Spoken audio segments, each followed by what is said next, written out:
好，来继续来看这个2021 WRO， 也就是国际奥林匹亚机器人的世界比赛。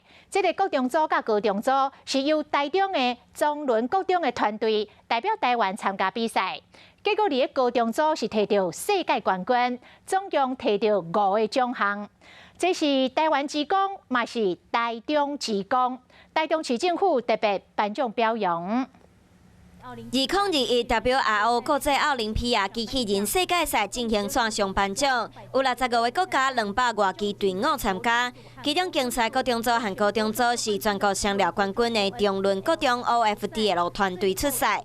台湾队伫竞赛高中组摕到世界冠军。第一次参赛就得到这个好成绩，我觉得对我来说成就感非常大。我觉得这次比赛最大的困难是我们要在世界赛上面对时差以及时间很长的比赛，去做出我们的调整。